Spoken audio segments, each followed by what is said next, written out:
My name is Sophia Smith, and for most of my adult life, I believed that love, dedication, and sacrifice would eventually be honored.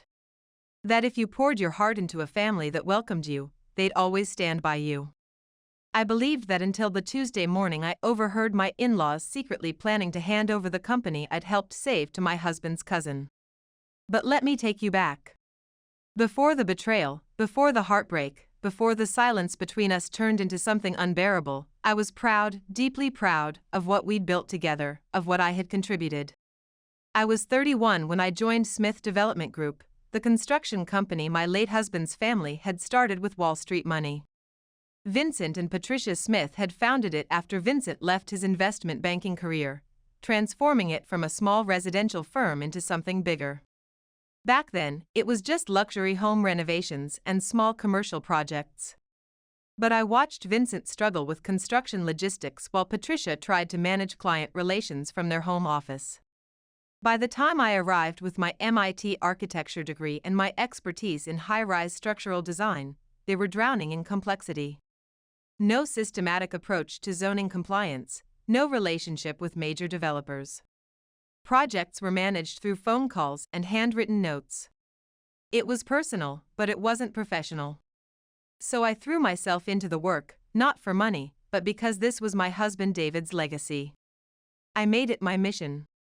Within 18 months, I'd brought in earthquake-resistant design patents, secured contracts with developers Vincent had only dreamed of working with, and introduced the structural innovations that became our signature. By my third year, I was leading all major projects, managing our technical staff, and driving the company's growth, legally and practically. And then there was Marcus, David's cousin. Brilliant, sure. Ambitious when it suited him. But while I was in design meetings at dawn, Marcus was chasing his Silicon Valley dreams. He'd launched 2 tech startups, watched them both crash, and spent months in Europe finding his entrepreneurial vision. I didn't judge him. Not initially. We were different people with different paths. But everything changed last year when Marcus returned from his latest failure and suddenly wanted a role in the family business. Vincent and Patricia welcomed him like a prodigal son. Vincent created an innovation director position for him. He attended strategy sessions but offered no real input, spoke about disrupting construction but couldn't read a blueprint. Meanwhile, I worked late fixing his half-baked ideas, reassuring confused clients, and keeping our reputation intact. Still, I reminded myself, this is David's family. Show patience. I was devoted to a fault. Until that Tuesday. We had just completed our presentation to Meridian Towers, our most important client yet. A $7 million project was moving toward approval, and they were eager to proceed. After the meeting, I returned to David's old office to gather some technical drawings and noticed voices coming from the conference room next door. Through the slightly open door, I could see Vincent, Patricia, and Marcus huddled around the table. Papers were spread between them, and I caught fragments of their conversation. Blood family comes first, she's financially secure already, and Marcus deserves his chance. Then I heard Patricia say clearly, Sophia's done wonderful work, but this company should stay with real family. David would have wanted Marcus to lead it. I froze. My heart hammered against my ribs. I pressed closer to hear Vincent respond, the transition should be smooth. We'll announce Marcus as CEO next week. I stood there, invisible, as they casually erased everything I'd built. My hands trembled. I couldn't breathe. They were discussing my future, David's legacy, like I was just a hired consultant whose contract was ending. I backed away from the door, past the memorial photo of David that hung in the hallway, past the patents bearing both our names, and into the main workspace where Marcus was chatting with our junior designers about the future of smart buildings. Vincent and Patricia were nowhere in sight. So I made a choice right then. If they wanted Marcus to inherit David's legacy, he could try. That evening, I sat in my Manhattan apartment staring at David's photo on my desk. Then I opened my laptop and began methodically transferring my personal files, the structural patents, the client contact database I'd built, the seismic compliance protocols that were registered under both David's and my names. I didn't delete anything that belonged to the company. I simply reclaimed what was mine. What remained was theirs to figure out or not. The following Monday, I didn't drive to the office, and I didn't answer my phone. When Vincent called 6 days later, his voice was strained with barely controlled panic. Sophia, we need to talk immediately. Meridian's backing out. They said they won't proceed without your structural oversight, and they're questioning our technical capabilities. I texted him back one line, ask your blood relative. He's the future now, isn't he? What followed would shatter everything we'd built together. When I sent that text, ask your blood relative. He's the future now, isn't he? I didn't expect an immediate response. And for the next 48 hours, I didn't get one. The silence felt heavy with desperation. I could picture Vincent frantically calling clients, Marcus struggling through technical drawings he'd never understood, Patricia making coffee and pretending everything was manageable. I didn't feel triumphant. Not exactly. Mostly, I felt drained. It had been exactly 9 days since I'd left Smith Development Group. And in that time, I had done something I hadn't allowed myself in years, absolutely nothing. No pre-dawn site visits, no engineering consultations, no client presentations, just quiet mornings, unrushed meals, and staring at David's wedding ring that I still wore, waiting for a call that never came. Until now. On Thursday morning, Patricia's name appeared on my screen. "Sweetheart," she said immediately, her voice artificially warm, "you've made your feelings clear. We really need to discuss this like adults. Can you join us for dinner Sunday? Just family." I hesitated. Dinner, as if this was some minor holiday squabble and not a betrayal that destroyed everything I'd built in David's memory. But I agreed because I needed to see their faces and understand if they grasped what they'd done. Sunday arrived, and I parked outside the Smith family home at exactly 6 p.m. The windows glowed warmly, and through them I could see Vincent's animated gestures and hear the soft murmur of conversation. I stood on the front steps for a moment longer than necessary, drawing strength from the cool evening air. Marcus answered the door. "Hey, Sophia," he said casually, as if nothing had changed, as if we weren't standing on opposite sides of something irreparable. I stepped past him without acknowledgement. The dining room table was already prepared.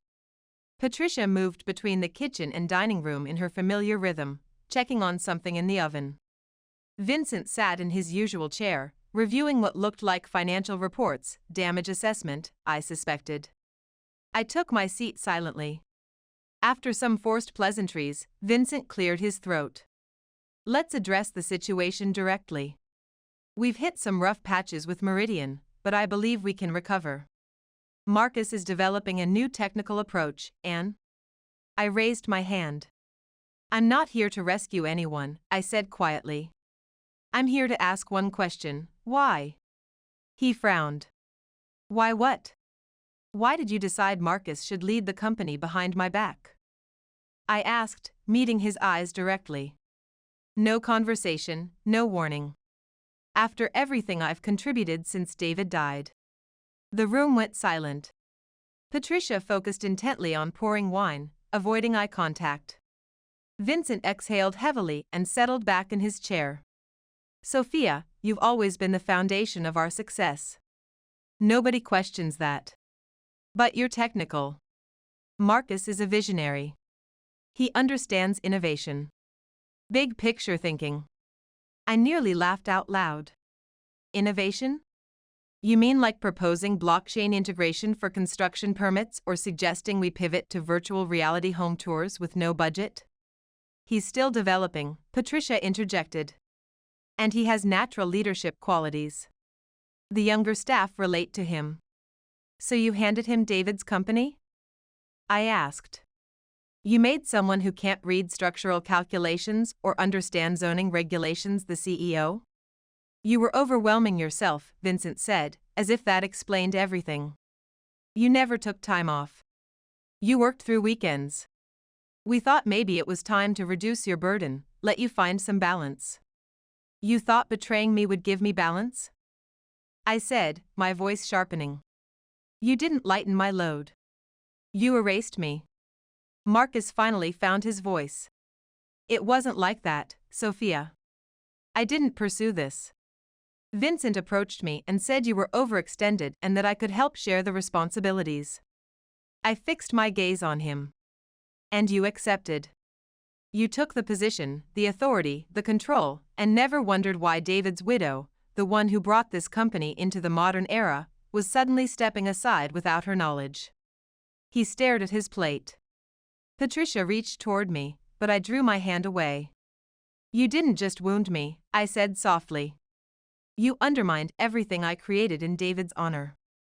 Our technical reputation, our client relationships, our growth trajectory. Meridian wasn't just another project. It was our breakthrough into luxury high-rise development. You let them slip away. Vincent looked genuinely shaken now. They'll reconsider. They won't, I answered. They've already contracted with Sterling Architecture. I confirmed it. My words hit like a physical blow. That's when Vincent finally abandoned his confident facade. What do you need, Sophia? He asked, his voice tight with barely restrained desperation. We're facing a crisis. Do you want to watch us collapse? I want to be honored, I said. I want to be cherished. And obviously, that's impossible with Marcus as CEO and me relegated to the background. No one responded. No one could. So I rose from my chair. Enjoy your meal, I said, collecting my purse. And best of luck with your visionary. As I walked into the crisp evening air, I understood this wasn't just about corporate titles. It was about finally claiming my value, even if that meant watching everything I'd built in David's memory crumble without me. The battle was just beginning. But for the first time, I wasn't afraid of the consequences. You'd be amazed how deafening silence can be.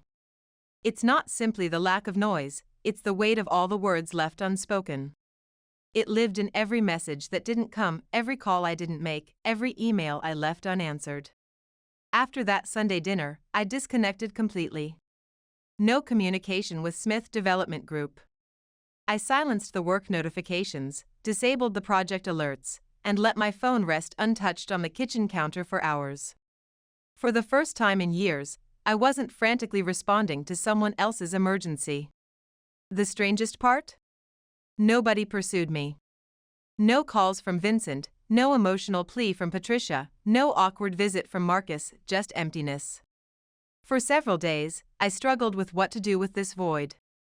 I kept jolting awake at 5:30 a.m. out of habit, only to remember I had nowhere I needed to be. I'd brew coffee, open my laptop, recall there was nothing urgent to review, and sit in the quiet, uncertain what my next move should be. By Friday morning, the restlessness had transformed into something like focus. I had developed Smith Development Group's technical capabilities from nothing, created compliance systems that protected the company from millions in potential violations, and spearheaded every signature project for the past 4 years. But I'd never formally documented my contributions because I never imagined leaving. My expertise existed in my mind. My client relationships were built on personal trust. My methodologies weren't written down anywhere. And now they held the corporate authority. I controlled the actual power. I decided it was time to reclaim control of my story. So I started assembling a comprehensive record, not to steal from the company, but to safeguard what I had built. I cataloged every major client I had secured, every project I had overseen, every innovation I had developed or refined. I reached out to Adriana Foster, my college friend who had become a development consultant, and arranged a meeting. You have no clue how valuable someone with your credentials is, she said after reviewing my portfolio. You're what we call a rare find. Technical mastery, executive experience, documented success. Development firms would compete fiercely to recruit you. I smiled grimly.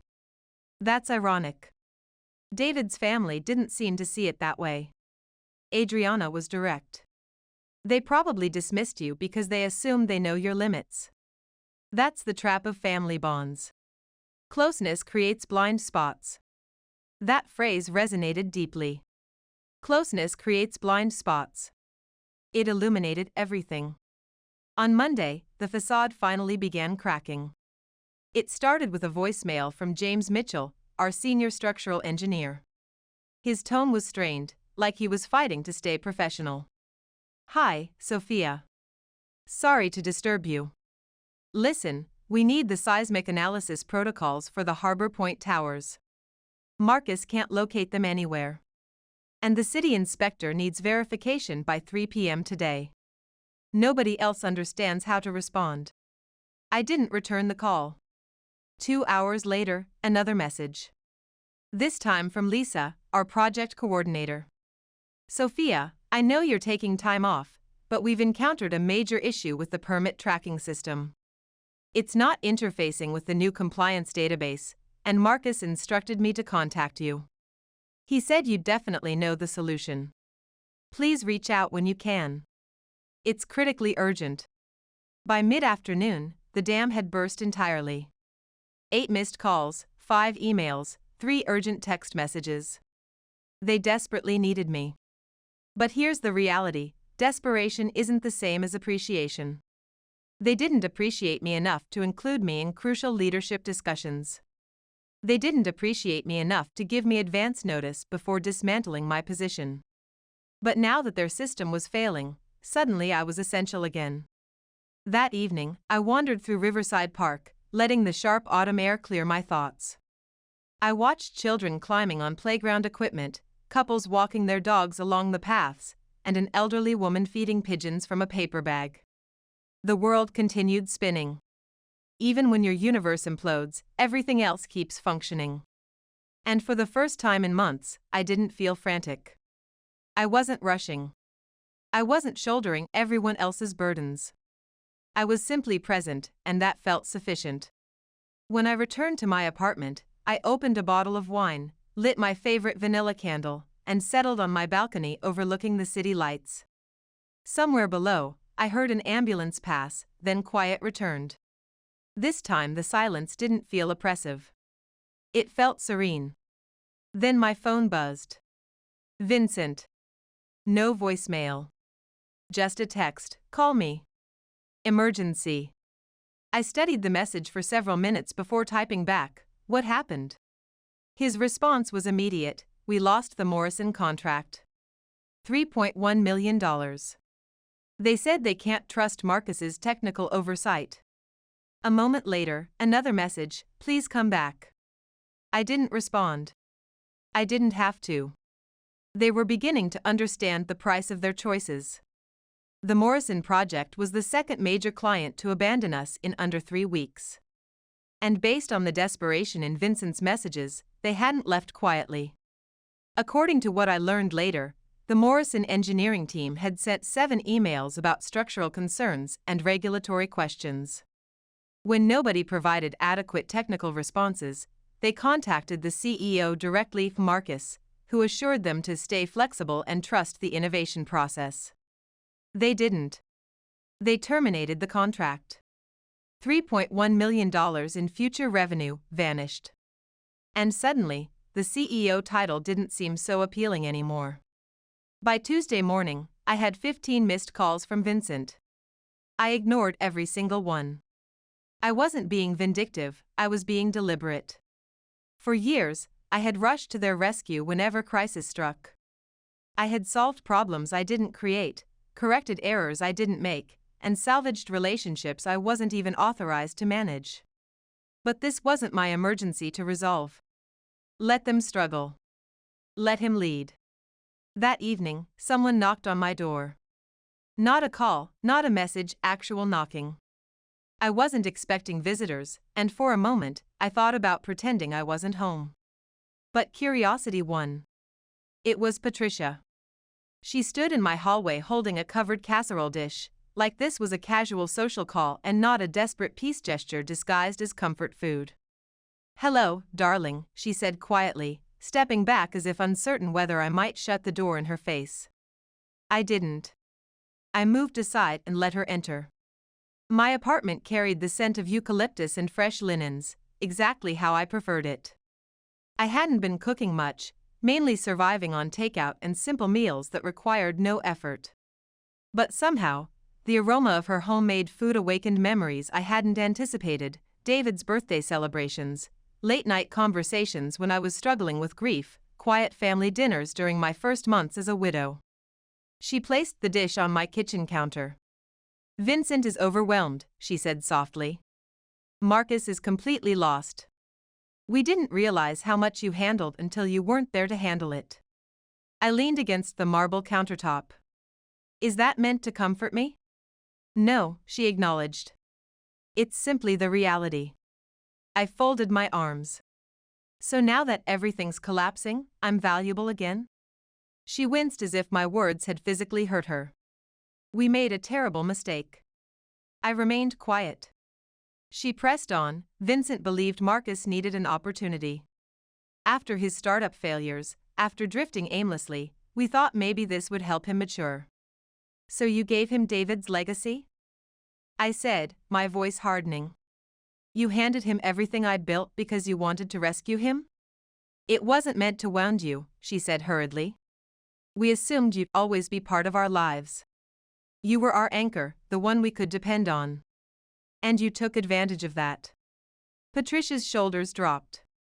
"I don't know how to repair this, Sophia, but we desperately want to. Please come home." I shook my head deliberately. "I'm not returning to the same role, the same structure, the same assumptions.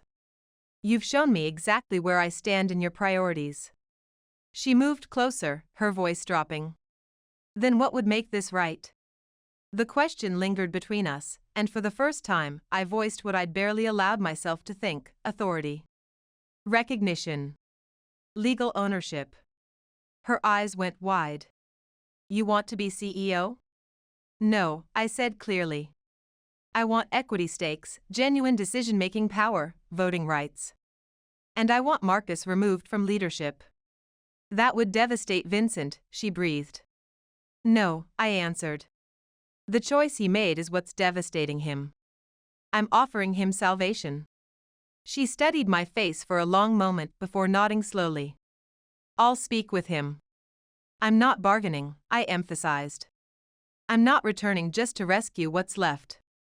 If I come back, it happens according to my conditions." That night, I contacted my attorney friend, Michelle Torres, and asked her to examine the company's legal structure, ownership documents, and David's estate provisions. If they wanted discussions, I would be prepared. Because I wasn't just reclaiming my place, I was completely rewriting the terms. The following day, I received an email from an address I hadn't seen recently: Metropolitan Development Partners. One of their senior partners had collaborated with me on a mixed-use project 18 months ago. They were seeking a director of urban development, substantial salary, signing bonus, relocation package, and complete project autonomy. Amazing how your worth multiplies the instant you stop pleading for recognition. I didn't accept immediately, but I didn't discard it either. That afternoon, my phone chimed with a message from Vincent: "We need to meet." No predetermined agenda, no ultimatums. Just honest conversation. Tomorrow at 2 p.m. at the Harbor Club. The moment had arrived. I was finished waiting for them to acknowledge me. Now they were seeking me out. And this time, I wasn't appearing as the grieving widow. I was coming as the architect who had built the foundation they were now desperately trying to preserve. I reached the Harbor Club 5 minutes early. I wore a charcoal gray suit, not the same one I'd worn to Smith development meetings, but something entirely new. A signal. A declaration. I wasn't here to recover what I'd lost. I was here to renegotiate my true worth. The dining room was hushed. Crisp white linens, soft piano music in the background. The kind of place you select when you need to appear controlled while your world crumbles. Vincent and Patricia were already at a private table. Vincent looked tense and guarded. Patricia offered me a strained but hopeful expression. Marcus was there as well, which caught me off guard, but not enough to unsettle me. "Sophia," Vincent said with a formal nod as I approached. No embraces, no family warmth, purely business. I settled into my chair deliberately, maintaining a composed expression. "Let's begin." He cleared his throat. First, I need to acknowledge that we severely undervalued your contributions. That responsibility falls entirely on me. I believed I was making a strategic decision for the company's future, but I failed to recognize that you were the foundation of that future. I remained silent. I also took for granted that you'd never abandon us, he confessed, his tone softer now. That you'd endure anything, keep everything functioning. And I exploited that loyalty. For that, I owe you an apology. A lengthy silence followed. It wasn't complete contrition, but it exceeded my expectations. Patricia interjected. We've been exploring possibilities, ways to address this properly, but we want to understand your perspective first. I studied all three of them, allowing the quiet to expand. Marcus avoided my gaze entirely. Finally, I spoke. I'm not returning as a subordinate. I'm not coming back to repair damage that someone else created while still being expected to submit to his authority. I faced Marcus directly. You pursued the CEO position. You accepted the title. You embraced the accountability. And now you're losing clients and desperately seeking my rescue. He stiffened. I didn't expect things to deteriorate like this. I assumed. You assumed what? I cut him off. That you could bypass years of technical training and step into leadership because Vincent appointed you?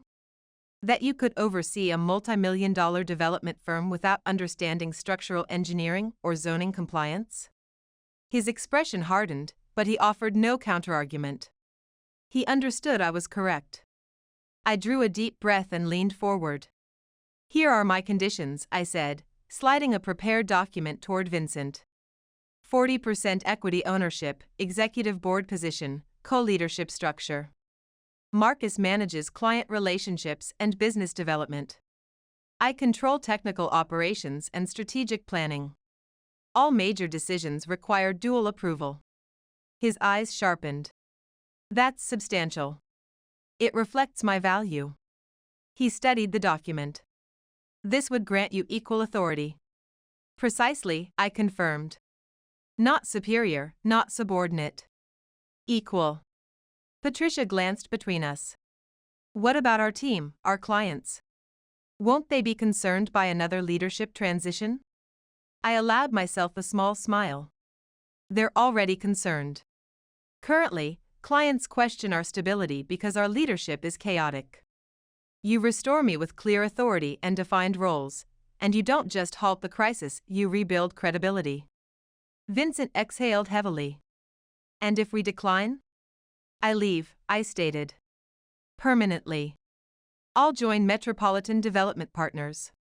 They've already extended a director offer, and they're eager to have me bring my client relationships, including Morrison and Meridian. Vincent looked genuinely shaken. You would actually do that? I'd rather create something new than continue supporting something that diminishes my worth. Marcus suddenly spoke. What if I resign as CEO? I was startled. He shrugged. Let's be realistic, Sophia. I'm completely overwhelmed. I believed I could manage this, but I've been struggling every single day.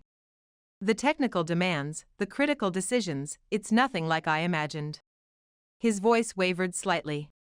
I refuse to be responsible for destroying what Vincent and Patricia built with David. If partnering with you can save this, then I support it. That was the most honest statement I'd ever heard Marcus make. Vincent examined the document again, then met my eyes. I'll have our attorney prepare the formal agreement, he said quietly. I nodded. Agreed. I want everything executed and registered before I return to that office. And your official position, he inquired. Chief Technical Officer, I answered. But in practice, I'll be making decisions alongside Marcus. Nothing more needed to be said. We shook hands, not as family members, but as business equals. The legal documents were executed 12 days later. 40% equity stake, shared executive authority, a binding contract that guaranteed no significant decision at Smith Development Group could proceed without my consent. I didn't return to the company as someone seeking employment. I returned as a woman who had demonstrated her value by departing and possessed the strength to dictate the terms of her comeback. For the first time in years, I wasn't functioning from grief, obligation, or misguided devotion.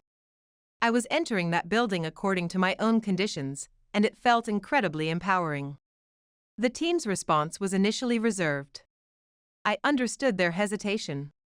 Speculation had circulated during my absence. Some believed I'd been terminated. Others assumed I'd resigned in anger.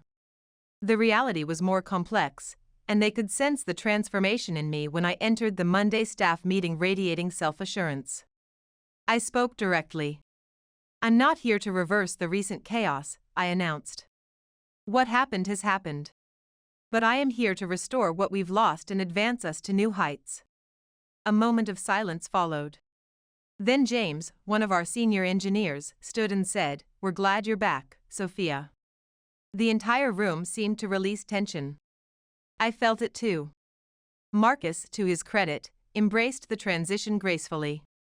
He maintained his co-leadership role but concentrated on client development, marketing, and strategic vision, areas where he genuinely excelled. And he improved significantly. He became more receptive. He stopped attempting to dominate and began functioning as a collaborator. We weren't close friends, but we were finally synchronized. Vincent? He found it challenging, not my competence, but his pride. Observing his daughter-in-law lead executive meetings, restructure supplier agreements, and recover the Meridian contract was difficult for him to accept.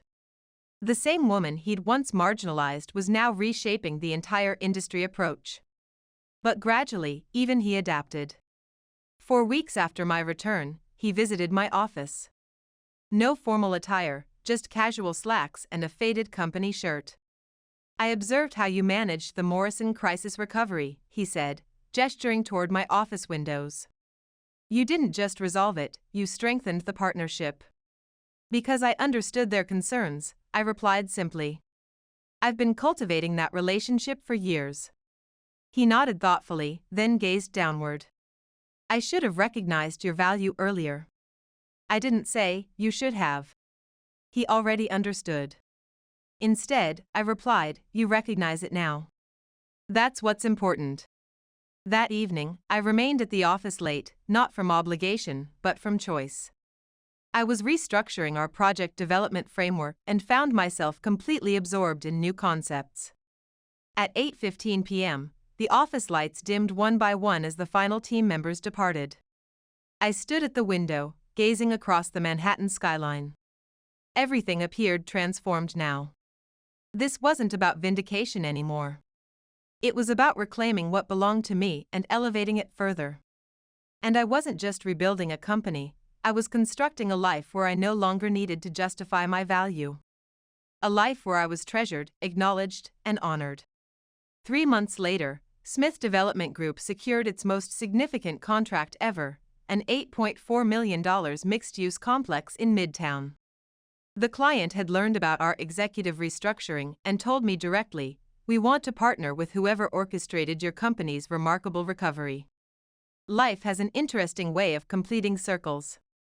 As I left that meeting, signed contract in my briefcase, I received a text from Patricia, "Sunday brunch. Just family. No work discussions, I promise." I found myself smiling. Perhaps, finally, we were beginning to heal. That evening, as I relaxed on my balcony with a glass of wine, watching the city lights emerge against the twilight, I contemplated everything that had transpired. The betrayal, the isolation, the departure, the confrontation, the resurgence, the renewal. If there's one truth I've discovered, it's this: devotion means nothing without honor. Family bonds mean little without honesty. And silence doesn't reveal weakness, sometimes it reveals strength.